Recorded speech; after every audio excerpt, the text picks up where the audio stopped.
देश के रक्षा मंत्री आदरणीय श्री राजनाथ सिंह जी, जम्मू कश्मीर के मुख्यमंत्री श्रीमान उमर अब्दुल्ला साहब,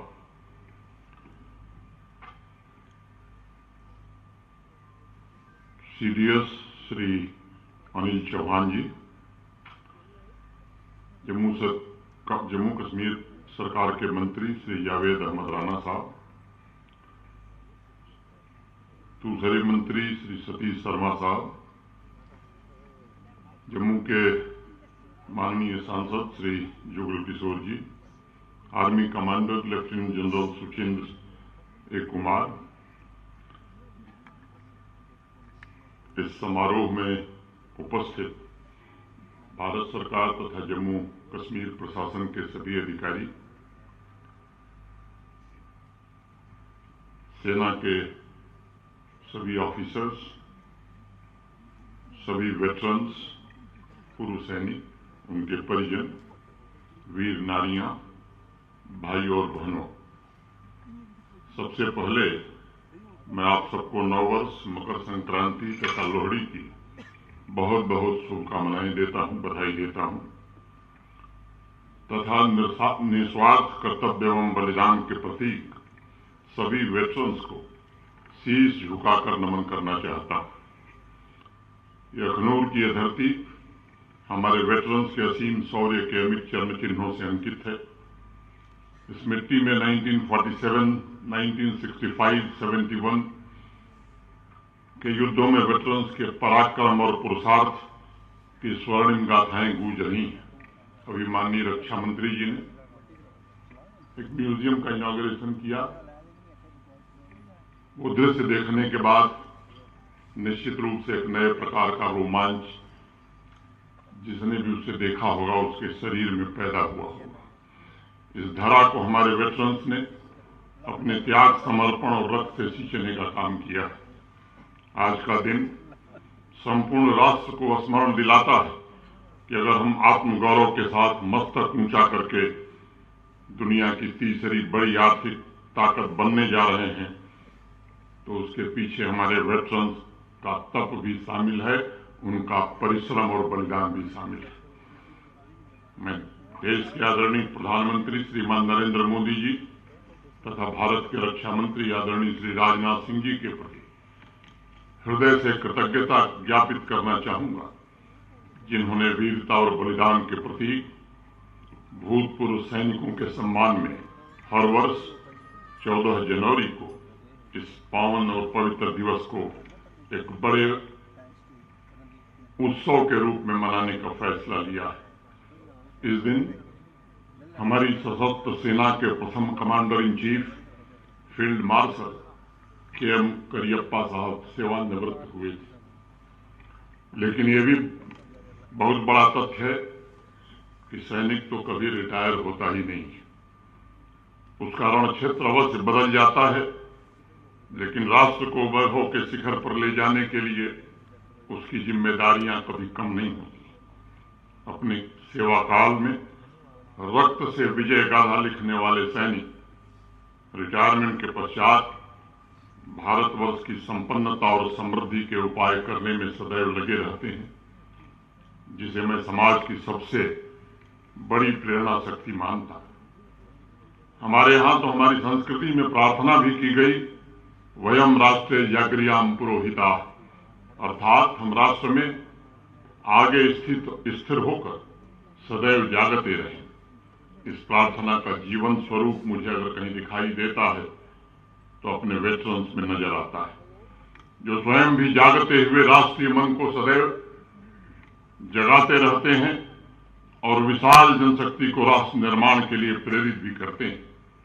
आत्मशक्ति, पौरुष, आत्मनिर्भरता, समर्पण, त्याग, पराक्रम, सेवा और बलिदान, ये कुछ ऐसे शब्द हैं जो युद्ध के मैदान में तो सैनिकों के लिए निर्णायक साबित होते हैं, लेकिन शांति के दिनों में भी हमारे वेटरन्स का अचूक हथियार बनकर सामाजिक न्याय के साथ सर्वांगीण उन्नति का प्रयत्न करते हुए युद्ध में कुर्बानी देकर राष्ट्र ने जो लाभ प्राप्त किए हैं उसे संरक्षित रखने में मदद करती है।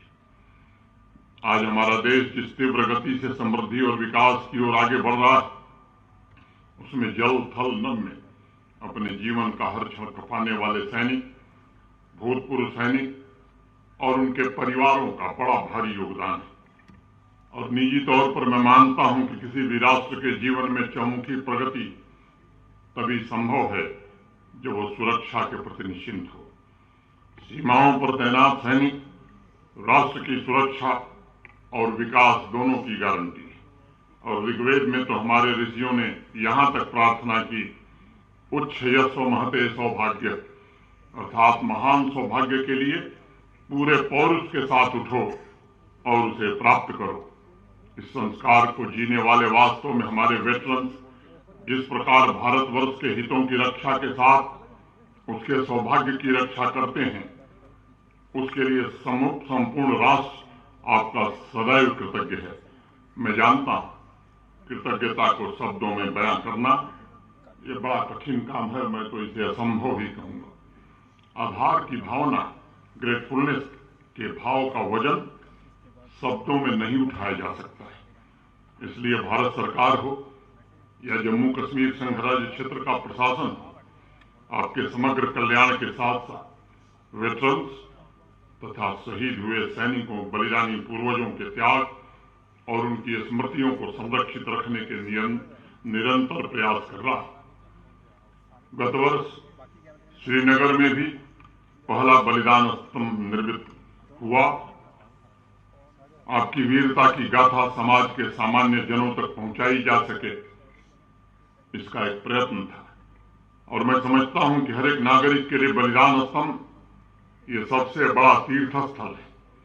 उस कड़ी में महाभारत के कालखंड से लेकर 1971 तक वीरों के तप की स्मृतियों को संरक्षित रखने के लिए आपने जो अखनूर हेरिटेज म्यूजियम माननीय रक्षा मंत्री जी ने समर्पित किया, ये म्यूजियम इस बात का प्रमाण है कि अपने पराक्रम से सूरवीरों ने आवश्यकता पड़ने पर सिर्फ इतिहास ही नहीं बल्कि भूगोल भी बदल डाला है। आपके व्यक्तित्वों के संस्कार, उन महान सैनिकों की प्रेरणा, उनकी ऊर्जा इस म्यूजियम के माध्यम से समाज के हर एक वर्ग तक पहुंचेगी, इसका मुझे भरोसा है।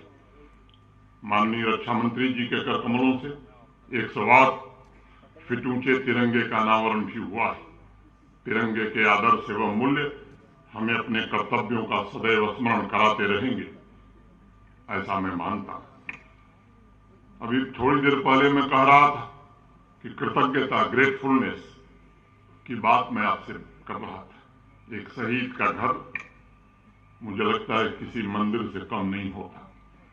यह भावना जन सामान्य के मन में होनी चाहिए, जिन्होंने देश पर अपना सब कुछ कुर्बान कर दिया, न्यौछावर कर दिया, जिन्होंने अपनी जवानी भारत माता की रक्षा के लिए समर्पित कर दी, उनके प्रति प्रशासन और समाज बिना कुछ कहे सिर्फ अपनी जिम्मेदारी निभा करके केवल कृतज्ञता ज्ञापित कर सकता है। और मैं मानता हूं कि दुनिया की कोई करेंसी, किसी करेंसी में वो ताकत नहीं है जो भारत के वीर जवानों को, आपकी वीरता को तौल सके। सैनिकों के रक्त की कोई कीमत सरकार नहीं चुका सकती, लेकिन जरूर ये सुनिश्चित किया जा सकता है कि हमारे शहीद, हमारे वेटरन्स के परिवार सुविधा और सम्मान के साथ जीवन यापन कर सके। शब्दों की कृतज्ञता और जय जयकार नहीं, बल्कि उनके परिवार की खुशहाली का इंतजाम ये बड़ा आवश्यक है। मैं कह सकता हूं पिछले कुछ वर्षों में जम्मू कश्मीर प्रशासन ने अनेक ऐसे फैसले लिए हैं। मैं जानता हूं देश के दूसरे राज्यों की तुलना में यह अभी भी कम है, लेकिन आज से 3 साल पहले जो धनराज साहब के परिजनों को 5 लाख मिलती थी, उससे बढ़ा करके 25 लाख रुपया किया गया था। अभी जनरल सुचिंद्र ने ढेर सारी बातें बताई हैं, मैं उसके विवरण में नहीं जाना चाहता हूं। अभी मुख्यमंत्री जी ने आपको आश्वस्त किया है, राज्य सैनिक बोर्ड का मुखिया होने के नाते वेटरन्स के बच्चों की शिक्षा, दीक्षा, उनके बेहतर कैरियर प्रोस्पेक्ट्स के लिए भी मैंने अनेक निर्णय किए। वेटरन्स की, हमारी बच्चियों की सिविल सर्विसेज की परीक्षा उत्तीर्ण करने पर डिफेंस में कमीशनिंग के पश्चात जो आर्थिक राशि मिलती थी उससे में कई गुना वृद्धि की गई है।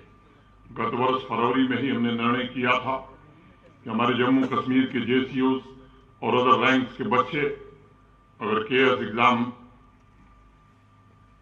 पास करते हैं तो उन्हें भी सहायता दी जाएगी। इस तरह के अनेक फैसले लिए गए हैं समय समय पर। मैं उन फैसलों के विस्तार में नहीं जाना चाहता हूं, लेकिन आपको भरोसा देना चाहता हूं कि निश्चित रूप से पूरा जम्मू कश्मीर प्रशासन, ये राष्ट्र का भी कर्तव्य है और जम्मू कश्मीर सरकार और प्रशासन का भी कर्तव्य है। अनुकंपा की जो नीतियां हैं उन्हें भी काफी हद तक पूरी की गई हैं, जो रह गई हैं उन्हें भी जल्द पूरा कर लिया जाएगा। बच्चों के लिए 2 चिल्ड्रन हॉस्टल बनाने की बात कही गई थी, वो काम आने वाले दिनों में पूरा हो इसकी कोशिश हो रही है। जम्मू के गांव धामवाल तथा श्रीनगर में पीर बाग में इनका निर्माण हो रहा है। नॉन गजेटेड पोस्ट के लिए अनेक रियायतें पूर्व सैनिकों के लिए जम्मू कश्मीर प्रशासन ने दी है। जम्मू कश्मीर पुलिस में भी अग्निवीरों की भर्ती के लिए 10% का आरक्षण रक्षा मंत्री जी आपके निर्देश पर किया गया था। 2023 जनवरी में विभिन्न वीरता और विशिष्ट सेवा पुरस्कारों के लिए जो वार्षिक राशि थी उसमें भी काफी बढ़ोतरी की गई थी। हमारे वेटरन्स तथा वीर नारियों के लिए जो भी उचित होगा, मैं समझता हूँ जो भी किया जाएगा वो कम होगा। आपकी हर एक जरूरत में हम सब शामिल रहें, ऐसी मैं ईश्वर से प्रार्थना करता हूँ और पुनः आपको भरोसा देता हूँ कि आपके हितों की रक्षा के लिए जम्मू कश्मीर प्रशासन संकल्पित है। मैं जानता हूं कि जब भी कर्तव्य की पुकार होगी तब हमारे वेटरन्स देश के गौरव को आगे बढ़ाने के लिए हमेशा तत्पर रहेंगे। हमारे ऋषियों ने प्रार्थना की कृतम में दक्षिणे हस्ते जयो में सव्य आहति, अर्थात मेरे दाएं हाथ में पुरुषार्थ और बाएं हाथ में विजय हो। हमारे वेटरन्स का भी यही मूल मंत्र है। आप सभी के लिए मेरी ईश्वर से प्रार्थना है। मैं एक बार पुनः शीश झुकाकर आप सबको नमन करता हूं। आदरणीय रक्षा मंत्री जी का एक बार विशेष रूप से अभिनंदन करता हुआ मैं अपनी बात यहीं पूरी करता हूं। जय हिंद।